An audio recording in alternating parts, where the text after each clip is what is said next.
इसका नाम जो है एक नोवल कोरोना वायरस भी नाम दिया गया है। ठीक है। सर तो आपकी पीपीटी शो नहीं हो रही। हेलो, हेलो सर, आपकी पीपीटी शो नहीं हो रही। मेरा आवाज जा रहा है ना सर? आवाज आ रहा है लेकिन सर आपकी सर पीपीटी प्रेजेंटेशन नहीं आ रही। नहीं दिख रहा है आपका। क्या पीपीटी नहीं दिख रहा है? नहीं पीपीटी सर। नहीं दिख रहा है आपका। सॉरी, प्रेजेंट तो किए, वायरस आया हुआ था। Okay, sorry. फिर इसमें जो इस बार 2 दिसंबर 2019 में जो ये वायरस अटैक किया, तो इसका नाम जो है विश्व स्वास्थ्य संगठन यानी WHO ने कोविड 19 नाम रखा। जो 2019, 19 का मतलब कि वही 2019, ठीक है, कोविड 19 को हम नोवेल कोरोना वायरस के नाम से भी जानते हैं। अब फिर यह वायरस चीन के वुहान शहर से शुरू हुआ। ओके, फिर इसके कुछ लक्षण हैं, सिम्टम्स हैं। जो लक्षण क्या है कि सबका लक्षण एक जैसा नहीं है। जैसे बच्चों को अगर ये वायरस इम्पैक्ट अगर डालता है तो कुछ और लक्षण सामने आएंगे। फिर अगर एज में मान लीजिए 70-80 के आसपास अगर किसी को इम्पैक्ट करता है तो कोई और इसके लक्षण आएंगे। तो इस तरीके से इसका जो है लक्षण जो है क्लियर अभी नहीं हुआ है। वैसे खास तौर से जो है बुखार है, खांसी है, गले से जो है इंग्लिश है। अब हम लोग बातें करेंगे दिव्यांगजन अधिकार कानून का, आरपीडब्ल्यूडी। आरपीडब्ल्यूडी 14 दिसंबर 2016 को राज्यसभा में पारित किया गया। ठीक है, 14 दिसंबर राज्यसभा में, प्लस 16 दिसंबर को लोकसभा में ये पारित किया गया। इसमें 21 दिव्यांग, खास तौर से इसमें हम फोकस करेंगे केवल डिसेबिलिटी को लेकर के। बहुत सारे इसमें चैप्टर हैं। तो हम जो है पहले 7 दिव्यांगता थी, अब उसमें 14 दिव्यांगता को जोड़ दिया गया है, तो टोटल 31 हो गया। ठीक है, तो हम 21 पे बातें करेंगे।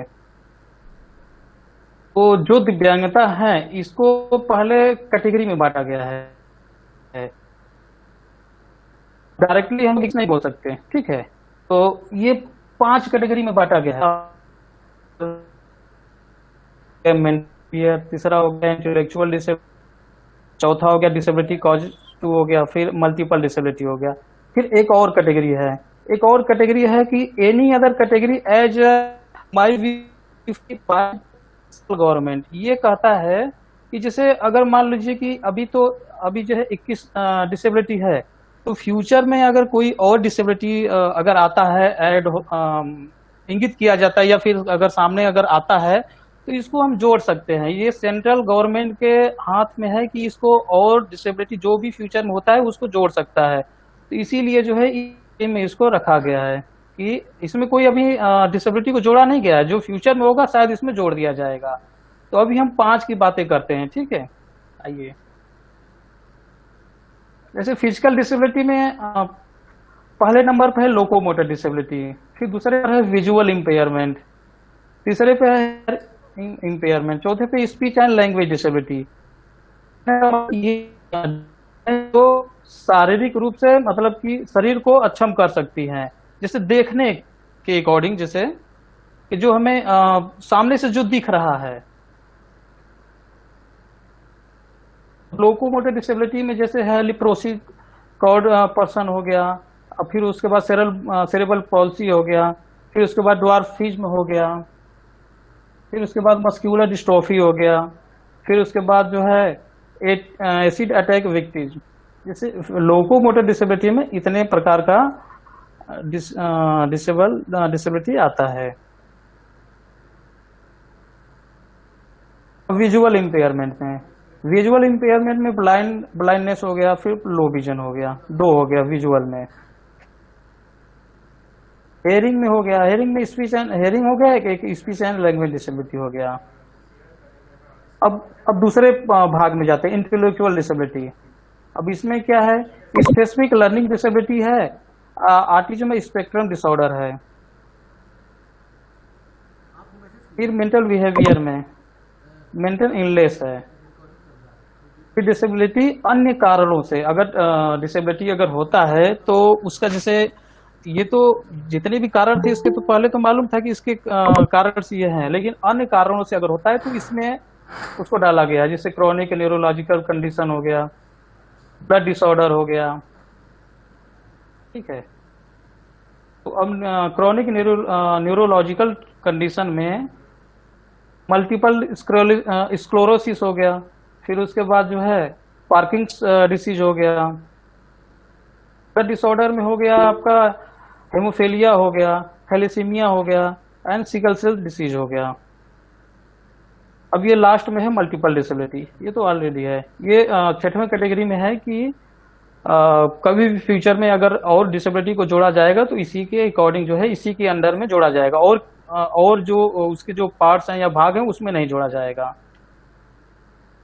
ठीक है, तो हम लोग बात करेंगे ब्लाइंडनेस की, जो दृष्टि बाधित बच्चों को क्या समस्याएं आ रही है तो उसके अकॉर्डिंग हम लोग बात करेंगे।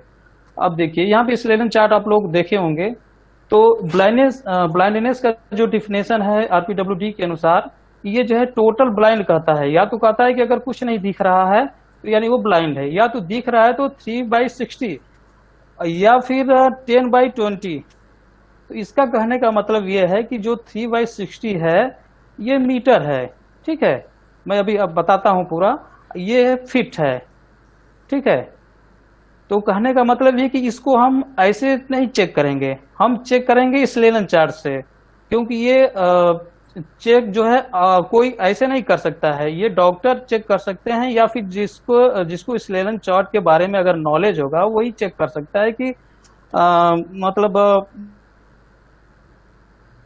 टोटल नहीं दिख रहा है तो हम लोग बता सकते हैं कि भाई टोटल नहीं दिख रहा है तो ब्लाइंड है।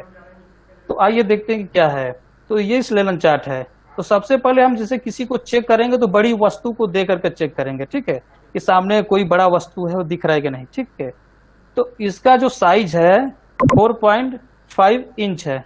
ओके, तो देखिए साइज, ये जो साइज है बहुत मतलब इफेक्ट डालता है। कहने का मतलब कि सब कुछ इसी के ऊपर है। अब ऐसा नहीं है कि जैसे कोई है पर्सन, उसको कोई बड़ा सा चीज दिखा दी कि भैया दिख रहा है, तो दिख रहा है तो उसको दिखेगा तो बोल देंगे कि आप सही है। या फिर कोई दूर अगर कोई अगर बहुत छोटा सा सामान रख दे, सुई जैसा रख दे, दिख रहा है तो कहेगा नहीं दिख रहा है, तो उसे बोल दिया कि नहीं यार तुम तो ब्लाइंड हो, दिख ही नहीं रहा है। तो ऐसा नहीं है, इस तरीके से नहीं करना है। हमको एक मानक होता है, तो जो एक मानक जो होता है तो इसी के अकॉर्डिंग होता है, स्लेलन चार्ट के अकॉर्डिंग। ठीक है, तो इस जो सबसे बड़े वाली की जो साइज है 4.5 इंच है, तो हम इसको बैठा देंगे। ठीक है, तो बैठा देंगे तो फिर ये 20/200 है ना, तो इसका कहने का मतलब है कि ये फिट है। 20 फीट पे इसको हम लगा देंगे, तो 20 फीट पे इसकी जो साइज रहेगी 4.5 इंच रहेगी। कोई भी चीज हम देख सकते हैं, मान लीजिए कि घर पे स्लेलन चार्ट अगर नहीं है तो 4.5 इंच का हम कोई भी वस्तु 20 फीट पर रख देंगे। रखने के बाद जो है जिसके आंखों में समस्या है उसको हम कहेंगे कि देखो, तो अगर वो दिख गया, ठीक है, अगर 20 फीट पे जो रखे हैं तो ये 4.5 इंच का जो सामान है उसको अगर दिख गया यानी वो सही है। ओके, अगर वो नहीं दिखा यानी हम ब्लाइंड उसको कह सकते हैं। तो वही चीज हम सामान्य बच्चों से, मतलब कि जो साइज है साइज का सामान्य बच्चों से हम 200, जो सामान्य लोग हैं उसको हम 200 फीट से वही देख सकते हैं, वही चीज। तो इसीलिए क्लियर हो जाता है कि 20 फीट जो है वह जिसकी आंखों में प्रॉब्लम है, जिसकी आंखों में समस्या है उसके लिए होता है, और जो 200 फीट है इसको सामान्य के लिए होता है। तो ये मतलब कि दोनों एक साथ इसलिए रखते हैं कि ऐसा ना कोई कहे कि नहीं आप हमसे चेक करवा लिए हैं, आप फिर जो है जब से सामान्य नहीं, जैसे जिसकी आंखों में समस्या है वो तो उसने तो चेक कर लिया, अब जब से सामान्य लोगों से नहीं चेक करवाएंगे तब तक क्लियर नहीं हो पाएगा कि नहीं वाकई में उसको दिख रहा था कि नहीं दिख रहा था। ऐसा ना हो कि बहुत ज्यादा दूरी हो गया या फिर कोई और प्रॉब्लम है। तो इसीलिए जो है दो मतलब यहाँ पे होता है। तो अगर मान लीजिए कि यहाँ पे उसको नहीं दिख गया, ठीक है, तो क्रमशः हम नीचे आएंगे, चेक करते आएंगे। जो क्रमशः हम नीचे चेक करते आएंगे तो जहां पे नहीं दिखेगा, जैसे अब यहाँ की जो ये फॉन्ट है ना, ये आधा इंच, ये 4.5 इंच है तो ये 4 इंच हो जाएगा फॉन्ट। ठीक है, फॉन्ट 4 इंच हो जाएगा, या फिर कोई वस्तु रखते हैं तो 4 इंच का हो जाएगा। तो इस तरीके से क्रमशः जो है हम चेक करते आएंगे, जहां पे उसको जो है नहीं दिखेगा वहीं पे हम मान लेंगे कि इसका जो है ये ये माप है उसका, यहाँ पे इसको नहीं दिख रहा है, या यहाँ पे नहीं दिख रहा है, यहाँ पे नहीं दिख रहा है, जहां पे भी तो वो मान लेते हैं। इस तरीके से ये है। प्लस जो है इसमें limitation of the field of vision subtending of angle of less than 10 degree. ये कहने का मतलब यह है कि जैसे मान लीजिए कि कोई व्यक्ति है ऐसे खड़ा है, ठीक है, तो सामने देख रहा है इस तरफ, तो जो सामने देख रहा है तो वो जैसे कोई भी आंखें 180 अंश की डिग्री पे देखता है, ठीक है, तो 180 अंश की डिग्री पे देखता है, तो ये कह रहा है कि केवल किसी भी व्यक्ति को केवल 10 डिग्री दिखे। तो 10 डिग्री दिखने का मतलब कि जैसे किसी भी साइज में ऐसे ऐसे कर दिए तो ये बस इतना केवल दिखा, यानी 10 डिग्री, या इस साइड में या इस साइड में, किसी भी साइड में ये 10 डिग्री अगर दिखता है इसे हम ब्लाइंड बोलेंगे। अगर 10 डिग्री से ज्यादा दिखता है तो उसे 10 डिग्री से 40 डिग्री के बीच में अगर दिखता है तो उसे हम लो विजन कहेंगे, ठीक है। तो ये डिग्री हो गया। आइए चलते हैं, अब इनके ऊपर क्या प्रभाव पड़ रहा है कोविड-19 का इन बच्चों के ऊपर। देखिए, प्रभाव तो टीचर, स्टूडेंट, एडमिनिस्ट्रेशन तीनों के ऊपर पड़ रहा है। तो अब हम बात करते हैं स्टूडेंट के ऊपर। देखिए, इसमें कहा क्या रहा है कि the process of learning stoppage sitting face to face. अब देखिए, अब कोविड-19 के दौरान जो है फेस टू फेस जो पढ़ाई स्कूल में होती है वो नहीं हो पा रही है, अब ऑनलाइन ऐसे हो रही है, उसका अलग होता है। अगर जो चीजें जो फेस टू फेस होती है, आमने सामने जो चीजें मतलब बैठ करके जो पढ़ाई होती है, उसका अलग एक निकल के आता है। अब देखिए, lock of continuity in school. कहने का मतलब यह है कि विद्यालय में अब ऐसे जब कोविड 19 नहीं था तो रेगुलर हम विद्यालय जाते थे। अब क्या है कि अब हमारा जो सारी चीजें एकदम हम ब्लॉक हो गए हैं, बंद हो गए हैं, एक घर में या फिर अपने गांव में, या फिर इस तरीके से जो विद्यालय नहीं जा पा रहे हैं, तो वो चीजें हमको नहीं मिल पा रहा है जो चीजें मिलनी चाहिए। जो विद्यालय जो रेगुलर जाकर के जो पढ़ाई हम करते हैं वो चीजें नहीं मिल रहा है घर पे बैठे। ये कह रहा है कि knowledge is not being found continuously. ये जो ज्ञान जो हमको मिलना चाहिए, जो हम विद्यालय में जाते हैं, जो ज्ञान जो विद्यालय में जाने के बाद फेस टू फेस जो हम पढ़ते हैं, जो ज्ञान जो लगातार मिलता रहता है, अब होता क्या है कि जैसे ऑनलाइन से कुछ पढ़ रहे हैं ऑनलाइन में, तो कभी जैसे पढ़ रहे हैं 2 दिन 4 दिन पे, तो कभी नहीं पढ़ रहे हैं, तो इस तरीके से हमको लगातार जो है नॉलेज नहीं मिल पा रहा है। अब इसमें जो है ये कह रहा है कि जो कुछ नॉलेज मिल रहा है उसमें हम जो है ऑनलाइन की वजह से परेशान है। जैसे ऑनलाइन की वजह से अब हो क्या रहा है कि ऑनलाइन पढ़ाने का टाइम कुछ और है, हमें उस टाइम पे नहीं टाइम मिल पाया, तो जो है किसी और काम को जो है फटाफट करने लगे, क्योंकि जो है ऑनलाइन हमको अभी पढ़ना है। तो इसकी वजह से जो है यहाँ पे समस्याएं आ रही हैं। New technology for reading and causing problem. ये कहने का मतलब ये है कि जो ऑनलाइन जो बच्चा जो पढ़ रहा है, तो उसके लिए भी बहुत सारी समस्याएं आ रही हैं। अब जो है किसी के पास कंप्यूटर नहीं है, तो किसी के पास मोबाइल नहीं है, किसी के पास ऐप नहीं है, तो फिर जो है इंटरनेट नहीं है, तो फिर नेटवर्क प्रॉब्लम में बहुत सारी समस्याएं जो है आ रही हैं, जिसके कारण जो है वो नहीं पढ़ पा रहे हैं। अब यहाँ पे सिंपैथी की बातें कर रहा है। ये कह रहा है कि जैसे होता क्या है कि विद्यालय में जब हम पढ़ते हैं, तो विद्यालय में पढ़ते हैं तो अगर कोई भी याद होगी या फिर कोई भी चीज हम टीचर को बताते हैं, तो टीचर बोलते हैं कि बहुत अच्छा, या फिर इस तरीके से जैसे हमको घर पे नहीं मिल पा रहा है, कोई मतलब सिंपैथी करने वाला नहीं मिल पा रहा है। स्कूल में होता है तो टीचर बोलते हैं, फिर और अपने जो ग्रुप के हैं और जो अपने फ्रेंड हैं वो भी बोल सकते हैं। तो इस तरीके की चीजें जो है नहीं देखने को मिल रहा है। फिर अपने आप को फ्यूचर के लिए प्रिपेयर नहीं कर पा रहा है। यहाँ पे देखिए कि अपने आप को प्रिपेयर फ्यूचर के लिए नहीं कर पा रहा है। जैसे अब होता क्या है कि जो विद्यालय में बच्चे जाते हैं तो देखते रहते हैं, एक दूसरे से बातें होती रहती है कि नहीं कौन सा भी फॉर्म निकलने वाला है, क्या तैयारी करें क्या ना तैयारी करें, फिर आज क्या पढ़ाया गया है, कल क्या पढ़ेंगे। इस तरीके से जो है कल के लिए जो घर पे बैठे हैं वो कल के लिए नहीं तैयारी कर पा रहे हैं। जो सेल्फ स्टडी करना है थोड़ा मोड़ा जो कर लिए, तो ये इशू आ रहा है। फिर जो है नॉलेज जो है समान तरीकों से नहीं मिल पा रहा है।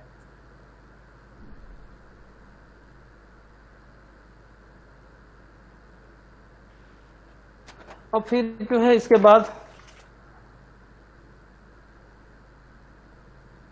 अब इसमें क्या कर रहा है कि school like auto sphere of the study, इसमें कह रहा है कि वो माहौल नहीं मिल पा रहा है। जो हम विद्यालय में जो पढ़ाई करते हैं तो वो माहौल मिलता है, मतलब वहां पे होता क्या है कि क्लास जब शुरू हुआ तो हमको पढ़ना ही पढ़ना है हर कंडीशन में। अब घर पे है तो आज घर पे है तो अभी अच्छा पढ़ते हैं, बाद में कुछ देर बाद पढ़ते हैं, तो अभी ये करते हैं वो करते हैं, इस जैसा हो रहा है। अब देखिए यहाँ पे बहुत सारी जैसे स्टडी मटेरियल जो है नहीं मिल पा रहा है। जैसे ब्रेल स्लेट हो गया, ब्लाइंड बच्चों के अकॉर्डिंग ब्रेल पेज हो गया, बेकर स्टेलर फ्रेम, उनके पढ़ने के लिए जो भी मटेरियल है वह घर पे नहीं मिल पा रहा है। जैसे किसी का ब्रेल पेज खत्म हो गया है हालांकि, तो ब्रेल पेज अब घर पे कहाँ से लाएगा। अब मार्केट में रहता या जाता आता या स्कूल में जाता तो इस तरीके से उसको सारे मटेरियल मिल जाते, तो वो मतलब पढ़ लेता। कहीं ना कहीं यहाँ पे भी समस्याएं आ रही हैं। अगर किसी को अबेकस लेना है या फिर टेलर फ्रेम लेना है तो इस तरीके की समस्याएं जो है कोविड-19 के दौरान आ रही है। फिर प्रॉपर प्रैक्टिकल नहीं हो पा रहा है। प्रैक्टिकल तो आप लोग समझ पा रही होंगे कि जो है घर पे कोई प्रैक्टिकल नहीं है, इस विद्यालय में सब जो है प्रैक्टिकल भी हो जा रहा था। अब सबसे बड़ी बात है कि कोऑपरेटिव लर्निंग नहीं हो रहा है। अब देखिए कोऑपरेटिव लर्निंग का ये मतलब ये होता है कि जो विद्यालय में होता क्या है कि जैसे टीचर ने एक ग्रुप बना दिया, तो उस ग्रुप बना दिया तो उस ग्रुप में जैसे बच्चे अपना जिस बच्चों को कुछ नहीं आता है तो अपने उस ग्रुप में बने हुए जो दूसरे बच्चे हैं उनसे वो पूछ लेता था। तो जो मतलब कि एजुकेशन या फिर नॉलेज हो आदान प्रदान होता था, मतलब कि इसको ये नहीं आ रहा तो वो दे देता था, उसको मतलब बता देता था, उसको नहीं आ रहा तो उसको बता देता था। तो इस तरीके से जो है चीजें नहीं मिल पा रही है।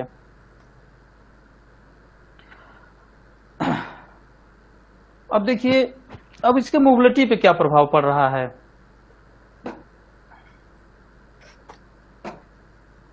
सबसे पहले बात है कि आप जो है देखिए यहाँ पे लिखा है कि आप घर से बाहर जाने के लिए बहुत बड़ी प्रॉब्लम है कि जो बच्चे ब्लाइंड हैं वो घर से बाहर कैसे जाएंगे।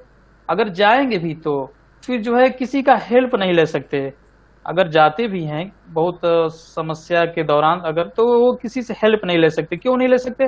क्योंकि उनको अगर हेल्प लेना है तो किसी को टच करेंगे, क्योंकि यहाँ पे कोविड-19 बोलता है कि किसी को टच नहीं करना है। तो बहुत बड़ी समस्या इनके सामने ये है कि कहीं आ जा नहीं सकते, क्योंकि कहीं भी आए जाएंगे तो टच जरूर करेंगे, किसी वस्तु को छू करके ही जाएंगे, ज्यादातर जो है यही होता है। या फिर अगर किसी को हेल्प भी लेते हैं या फिर रोड भी क्रॉस करना है तो किसी का हाथ पकड़ते हैं, तो यहाँ पे फिर ऑथेंटिक नहीं हो पाएगा। अगर उसका हाथ पकड़ते हैं तो फिर मन में ये भी डर रहता है कि उसका हाथ अगर हम पकड़ करके हेल्प ले रहे हैं या फिर रोड को क्रॉस कर रहे हैं तो फिर जो है पता नहीं हमें भी हो सकता है। ऐसे तमाम तरह की जो है समस्याएं जो है उनके सामने जो है आ रही है। तो आई होप कि आप लोगों को समझ में आ गया होगा। चलिए एक और है, घर पर रहिए, सुरक्षित रहिए, अधिक जरूरत हो तभी बाहर निकलिए। ठीक है, थैंक्स।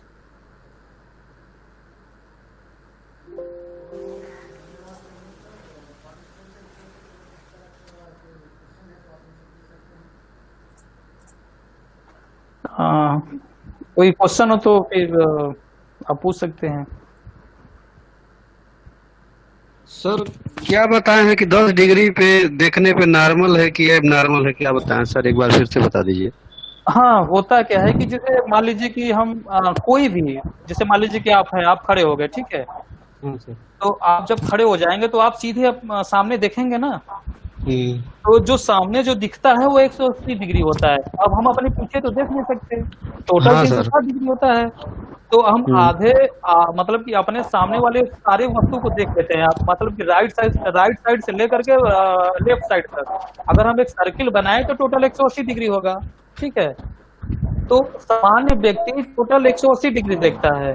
अब ब्लाइंडनेस के लिए, जो ब्लाइंड है तो उसके लिए एक क्राइटेरिया है, एक RPWD ये कहता है कि उसको अगर केवल 10 डिग्री में दिखता है, मतलब कि कहने का मतलब ये है कि केवल सामने से केवल उसको 10 डिग्री में केवल दिख रहा है, बाकी का उसके अगल बगल नहीं दिख रहा है। कहने का मतलब है कि जो आपके सामने जैसे 10 आपके फ्रेंड खड़े हैं, ठीक है, तो 10 फ्रेंड जब खड़े हो जाएंगे तो जाहिर सी बात है कि लगभग 100-120 डिग्री तो बन ही जाएगा। तो उस सभी फ्रेंड में से केवल वो जो है 1 या 2 को दिख रहा है, और बाकी के जो है मतलब इधर उधर करेगा तभी दिखेगा। तब उसका कहने का तब वो यानी उसको 10 डिग्री दिख रहा है, तो इसको यानी ब्लाइंडनेस में डाल देंगे। अगर 10 डिग्री से यस सर, यस, ठीक ठीक सर। 10 डिग्री से अगर 40 डिग्री के बीच में अगर दिख रहा है तो उसको लो विजन के कैटेगरी में डाल देंगे। ठीक सर, ठीक सर। ओके। और भी किन्हीं पार्टिसिपेंट का कोई सवाल है तो वो पूछ सकते हैं सर से।